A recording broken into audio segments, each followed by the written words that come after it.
굴뚝거림의 은혜.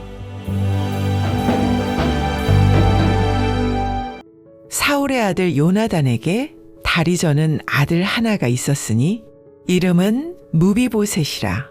전에 사울과 요나단이 죽은 소식이 이스라엘에서 올 때에 그의 나이가 5살이었는데 그 유모가 안고 도망할 때 급히 도망하다가 아이가 떨어져 절개되었더라. 인생에는 이해하기 어려운 일들이 있습니다.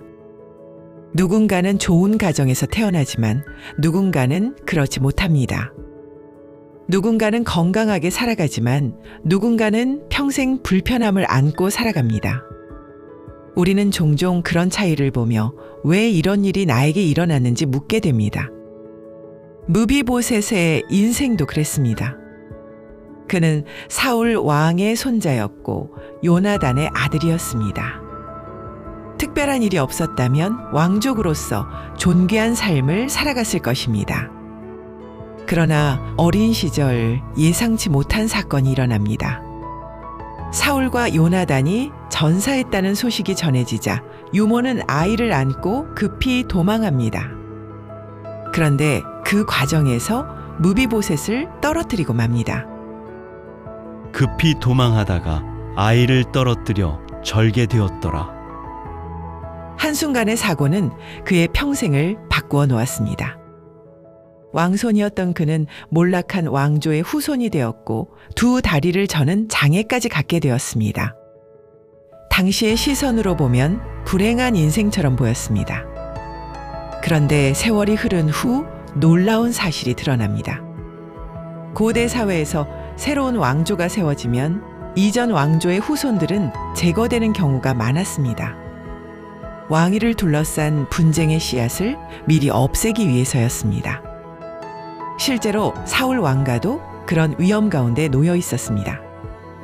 그런데 무비보셋은 살아남습니다. 물론 다윗과 요나단 사이의 언약이 큰 이유였습니다. 그러나 인간적인 관점에서 보면 또 하나의 이유가 있습니다. 그는 다리를 저는 사람이었기에 다윗 왕가를 위협할 존재로 보이지 않았습니다. 성경은 이것을 직접 설명하지 않습니다. 그래서 우리는 조심스럽게 생각해 볼 수밖에 없습니다. 혹시 어린 시절의 그 사고가 훗날 그의 생명을 지키는 계기가 된 것은 아닐까요?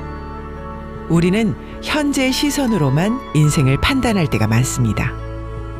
그래서 지금 당장 손해처럼 보이면 저주라고 생각하고 지금 당장 유익하면 축복이라고 생각합니다.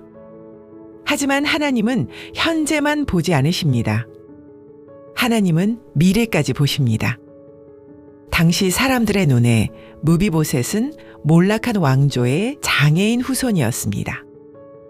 그러나 하나님의 눈에는 베냐민 지파의 명맥을 이어갈 사람이었습니다. 실제로 역대상은 무비보셋의 후손 가운데에 용사들이 나왔고 그 가문이 계속 이어졌음을 기록합니다. 우리가 이해하지 못하는 일들 속에도 하나님의 뜻은 숨어 있을 수 있습니다. 오늘의 눈물과 아픔이 훗날 하나님의 보호하심이었다는 사실을 깨닫게 되는 날도 있습니다. 그래서 믿음은 현재만 보는 것이 아니라 하나님의 시간표를 신뢰하는 것입니다. 지금 내 삶에서 가장 아쉽고 부족해 보이는 부분은 무엇입니까? 혹시 하나님께서는 바로 그 부분을 통해 미래에 더 큰 은혜를 준비하고 계신 것은 아닐까요?